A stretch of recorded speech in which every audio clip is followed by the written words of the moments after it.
Hello and welcome to Risual's first digital NXT event. This year sees us take our flagship event online as we continue to bring you the same insights, experience and interactions you'd expect to help you succeed in the changing world of today. We hope that over the next 3 days you find value and inspiration from the variety of sessions and speakers covering topics such as training and adoption, inclusion, cybersecurity and all things in between. I'm very pleased to be joined today by Alun Rogers and Richard Proud, both founders and owners at Risual, to talk about NXT Digital, share their thoughts, tell us what they're looking forward to, and to discuss some of the key themes that we're seeing both internally as an organisation and also across different industries. Before we get into some of the key topics today, for anyone that's new to Risual, could I ask one of you to talk about or to give everybody an overview of our approach to technology and to transformation? And I really think that that'll help people understand, our portfolio and our values in general. Yeah, so I'll take that one. So I think as a business, for those that know us, we've been around 15 years. Rich and I have both been in technology and in services delivery organisations for over 20 years. The original vision for Risual was to help people get the most out of Microsoft technology and do it better than everybody else. I think we feel we've accomplished that. In terms of as technology has matured, we've become much more focused on messaging now around helping customers with business transformation. So that's taking business processes and making them better through digital technology, through digital transformation. And that's, again, changing the way that you work with customers and providing different types of services. And we've all learned how to do that during the current situation. And then the foundation for all of that is cloud transformation, about taking the core delivery of IT solutions and delivering them in a scalable way with security built in by the public cloud. And that's kind of us in a nutshell. That's what Risual does. We've got all the wraparound services around that in terms of the consultancy, the managed services, the license, behavioural change, service portfolio, and I think we do a really good job. I'm really proud of what we do as a business. Brilliant, thank you for that. I think in addition, just the only thing to add is things like apprenticeships as well, something that some organisations and some of our clients don't even realise that we do. So I think there's a whole suite of offers and opportunities that our clients have got through working with us. So COVID-19, I think at this point it'd be strange not to talk about the impact it's had on our business, our people, and the economy. And we should probably be a little bit serious. I'm looking at you, Rich. How would you say the pandemic has impacted Risual? How have we coped? And what do you feel has made us stronger coming out of it? Okay, so thanks, Hutch. Yeah, so I think overall, yes, we have coped as a business and we are definitely stronger in a few ways. So let's just talk about those. So just looking at beyond the technology and focus on the human element, first of all, I'm really proud and pleased that we are an amazing and diverse group of people at Risual. And the overwhelming response has been one around caring for each other and looking out for each other. So I was really proud that that was our instinctive response to what was going on with COVID. Obviously, this extended then into our families and into other vulnerable people around us. And that also helped us, form part of the Risual Foundation, the charity that we've recently established as well. I think from a client perspective, in the early days, the response was really needed to help them as they coped with that surge in the demand for everybody to work from home safely and securely. We saw an initial reaction to that, which was challenging for everybody and our clients. From our business perspective, I think that we did all the sensible things that you'd expect. We look after our people, we looked after our cash, and we used data in the business to be able to forecast how the pandemic would and could affect our business and take all the necessary precautions. So we had an overwhelming focus around protecting and preserving. That was putting our colleagues and our clients first. We reacted quickly and calmly. And I think that's also, akin to our values, being open and upfront in an unprecedented situation that nobody had ever been in before. We were clear that we weren't going to get things right first time, but the thing for us and as a business that we are also proud of is about listening to people, adapting and changing, which form part of Risual's core values of openness, honesty and trust. So if I think about the second lockdown, look at the virus growth rates and the government predictions, it was absolutely necessary to go into a second lockdown. But now we have a useful reference point for the lockdown, and our clients are much more prepared and capable of operating normally with our support during a second lockdown. For me, the key concern is beyond the technology, the readiness and the operational risks that second lockdown bring. It's actually the impact on people. Everyone has a responsibility to ensure the well-being of our people, and we have experience now to know that isolation and loneliness does creep up, and we need to be diligent and observe any triggers. Be proactive and don't underestimate how simple a simple chat can be. Pick the phone up and chat to people. That does actually really help. And I think, again, it's a united team effort to ensure that everybody is safe, and the well-being of people is critically important through second lockdown and beyond. Thank you for that, Richard. That's a really, really good answer. Thank you. So moving on, there have been a number of trends that have really gathered pace over the last 6 months with digital initiatives and generally the digital economy being brought forward by decades. And I think we've seen more and more jobs that we've been told can't be remote proven possible. And I really feel that digital economies are going to change the way we work, even the speed with which we're paid in the future. I really see digital creating a much more level playing field for those that were previously disadvantaged, people that are handicapped, people that can't drive, things like that. And with that in mind, I'm really, really looking forward to hearing from our guest speaker, Helen Smith, the success manager at Microsoft, who's going to be talking to us all about digital inclusion on Thursday. I suppose my question is, what do you see as the biggest trends pre and post-COVID, and what are you looking forward to hearing about over the next 3 days? And I think, Alan, if you answer that one for me, please. Yeah, I think, I mean, pre-COVID, it was an interesting place. 53% of the tech sector may work from home, according to ONS data. And across the whole economy, that was only 12% of the economy could work from home. And when you think about digital enablement, only 15% of businesses provided training to people to be able to use technology pre the pandemic. And what you've seen is obviously a massive change in terms of people working remotely, how they're now having to build technology into their working lives.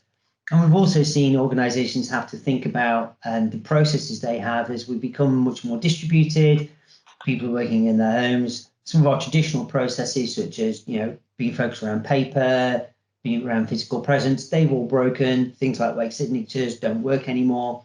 And then that's also led into a change in the way that people use technology. So, we've had to think about digital inclusion and making sure that we have devices that work for everybody, thinking about making sure that all areas of society aren't left behind where there may be a digital divide, and making sure that everyone is included. And then when you think about the implementation of technology, again, we've had to deal with the hard yards very early on now around adoption, change, and making sure that the solutions we put in are fit for use for people, and that people can actually use them comfortably and we can get the benefit from people and keep the economy going as well. So really interested in the security stuff that's coming up, and also around inclusion, adoption, and the whole kind of stuff around cyber that we're bringing as well. Excellent. It's really interesting, some of those points you just raised. I think one of the things I was going to ask and talk about was one of the big trends I saw pre-COVID, which was already remote everything. It baffled me when you first told me that stat about 12% of the economy and then that growing to 45% being remote. As senior leaders, thinking around remote working, as senior leaders, people that run a business day to day, what do you think and what do you see as, regardless of COVID, what do you see as the key success factors for organizations that are looking to solidify that remote working initiative? What is it that you think they should be focused on, and do you see anything changing, if at all? Yeah, thanks, Andrew. I'll take that. So from my perspective, I believe that some of the biggest changes have already happened. Moving at pace and at scale to home working has forced our clients to address what's probably been an agenda item for quite a while, if I'm honest. It's been talked about, many times. I think that's framed as, thinking about business continuity planning and more flexible working. That's been a conversation topic that's been bouncing around many times. And I think what COVID has done is forced us to finally deal with that. So that's quite kind of interesting. Clearly, that needs to be done carefully, and it does come with some good and bad. We all know that having to plan and mobilise at pace and at scale has some risk and some compromises, which we need to make sure that when that dust settles around that our clients loop back round, at least check for those security and cyber consideration that Al spoke about in his last answer, but also that's remediated. I think what we need to do is make sure that we have a robust and reliable and secure way of being able to deliver remote working. That's really important. And we've seen clients go through huge challenges. They move to that mode of operation, essentially, and that becoming more of a normal way of working. In Ritual, we've used some data to tell some interesting stories. We see that in our data that productivity is up, and that's not necessarily working longer hours or harder, but people are much more productive because they're traveling less. Typically, that's it. And they've got more energy and more focus around tasks and things at hand. Sickness and absence is dramatically down. In fact, we went through the whole of the COVID period where we saw 0% sickness and absence in our business. People engagement is up, and that is a significant move for us. So our engagement with all of the people inside Ritual is definitely increased. That was definitely seen in the Best Companies survey that we've recently been a part of. It was our highest response in Ritual's history. Over 90% engagement in that kind of activity, showing that the people are much more engaged, which is great.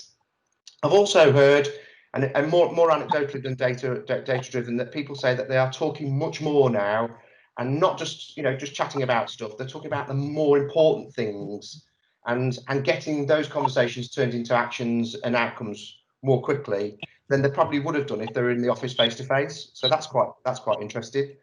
And obviously we've done a lot of things inside Ritual, and it's things that our clients need to think about around creative and impact well-being and initiatives around well-being. The more you can engage, the more you can be aware of these things, and the more that we can empathise with certain working environments, the better you'll make it for everybody. Ultimately, remote working is all about trust and supporting our teams to work more effectively, positively, and in a productive way. Some of the common things I'm hearing, and not just externally, but from you here, is it's about empowering people, and it's about keeping them secure and confident almost in what they're doing, and communication is a huge part of that.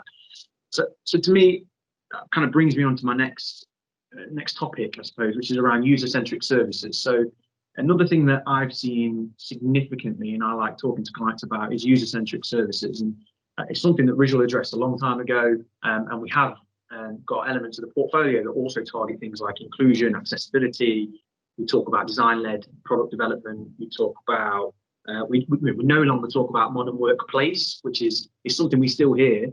We talk more about modern workforce and modern work in general, as we've seen technology shift from being centered around an organization and around a place of work, and we've seen it shift around the individual. So I expect that's something that we'll see. I really want to get, Alan, your thoughts on that. So do you see that same shift happening across industry? And do you see a shift towards more user-centric services and the shift towards a user experience over technology? And if so, what can our clients expect to see from us, and what can they expect to hear from us over the next year? Thanks, Andrew. I think, the thing that we've all seen during this pandemic is something that I've said for many decades, is that work for many of us should and is a thing that you do rather than a place you go.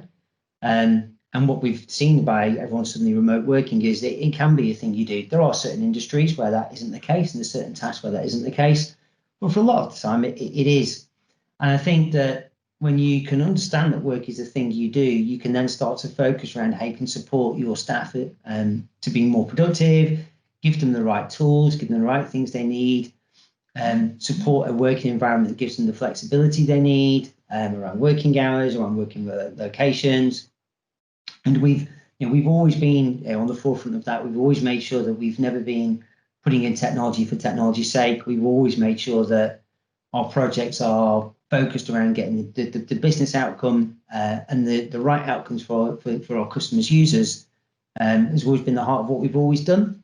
And I think, as technology's moved on and we've moved into product development and we're developing products for many customers now, then the products that we make, not just the products that we configure, products we make, we have to have end user centricity at the heart of those, and making sure that they are simple to use, they have common design languages, they're nice, fast, responsive user interfaces, and that they're well tested and they have predictable results. I think that's what's really important.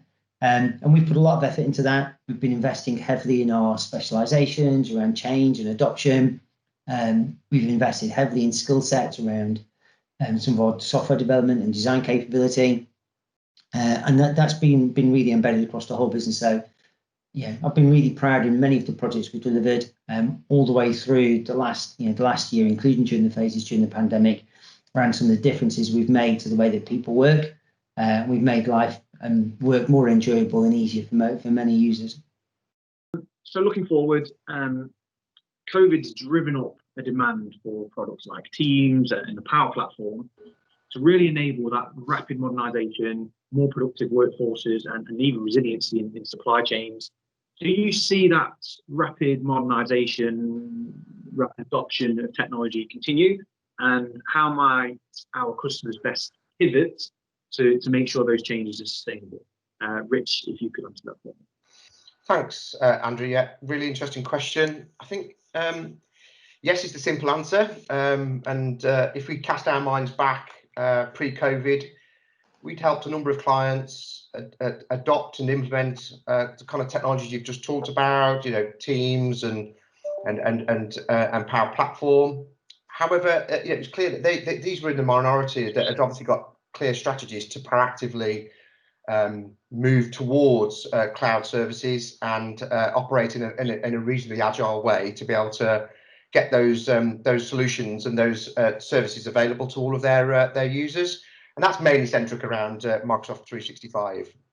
Obviously, that group of clients then are ahead, and they've already got the platforms and the practices are all in place for them to rapidly develop new services and solutions and provide this in a kind of user-centric way, which is the kind of shift that we're seeing. So we're seeing some clients that have been proactively making that move to cloud and M365, and then we see what COVID has done is significantly shifted the priority for the other clients that hadn't moved to transform to the cloud quickly and rapidly adopt services like M365.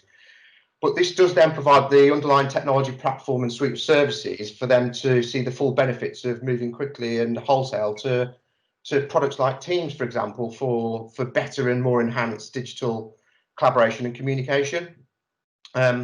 Once our clients are at that stage, there are no longer any technology dependencies for them to focus on solving business problems and delivering business solutions. And this is where we see there is a huge growth in the demand and adoption of Power Platform, with many solutions to complex delivered problems, delivered in days and not weeks and months. So that's a rapid way to be able to make a positive and significant difference, to be able to meet some of these challenges and some of these niggly business problems, which can be quite complex. To be clear, rapid in this context is less about adoption and more about what we call time to value, demonstrating how technology can solve real business problems. This is where we see that the clients moving from the cloud transformation that Al referred to, and then moving more towards evolving into digital and business transformation, which is where we can see the significant impact. And when we think about technologies like Teams and Power Platform, they have an absolute core role to play in being able to drive that business value. Excellent answer, thank you. It's really interesting. I think there's a number of topics and key themes and maybe some key takeaways as well that we can cover. Interestingly, talking about the Power Platform and about processes and automation, things like that, there's a number of sessions on this week, one around business processes and automation that me and my colleague Alun Williams will be delivering. But there's also a really interesting, exciting session, not that the other one isn't, around how to inject also into your processes, into your business with the Power Platform. Both I'd highly recommend. So I suppose as we start to draw a close to this year's keynote, I think it's really important to talk about what we expect, our expectations as a business and as people, but also what the market should be thinking about. And we touched on that. I think there's potentially some sort of specific key things we want people to think about. So I'm sure you've both got a number of thoughts and some key takeaways. There's one that sticks out in my mind. People are here to listen to you both more than me, so I'll get mine out of the way quite quickly. I think for me, a prominent takeaway is that this unprecedented increase in remote working, whilst painful for many organisations and for people, will naturally generate significant lessons that we can all learn from. So there's going to be opportunities for improvement too. We really need to view that in a positive light, and we need to make it a top priority to actually get under the skin and understand what those lessons are and how we can learn from them. With cloud-based productivity tools that we touched on and potentially other employee-facing technologies becoming increasingly prevalent, I think these lessons will inevitably help shape how organisations move forward and provide direction for their more digital and more disruptive initiatives. So if I can open it up to both of you, either of you, whichever one wants to go first, maybe Alun, if you go first. What do you think your key takeaways are, and what should people be thinking about? So I think you come to some of the big ones about remote working, that kind of stuff. I think the key thing is that, this has driven change. It's driven change at a rate we've never seen before. Those that adapt to that change will be the ones that win. The ones that can't or don't will be the ones that are most challenged. I think it's about, the opportunity now is to continue to take advantage of that change and continue to adapt and pivot and hopefully to pivot to prosper in your organisation. I think it's about taking as we talked about, evolving processes, evolving the way you do things. I think it's really important. I think if you look about, if you weren't thinking about the cloud, you probably are now, and there's an opportunity to really accelerate that. You'll obviously be thinking about your workplaces and workspaces and how you create the environments that are places that bring people together, now that work is a thing you do, not a place you go, and how you make those the most inspiring places that get more out of people, and you stimulate that creativity in people. And then also how we've seen some real innovation in all sorts of businesses about how they've adapted, and how you can continue now in that new found spirit of creativity, to continue to adapt and do things in a better and in often a better and different way. And I think that's the key takeaway for me across all of our sectors.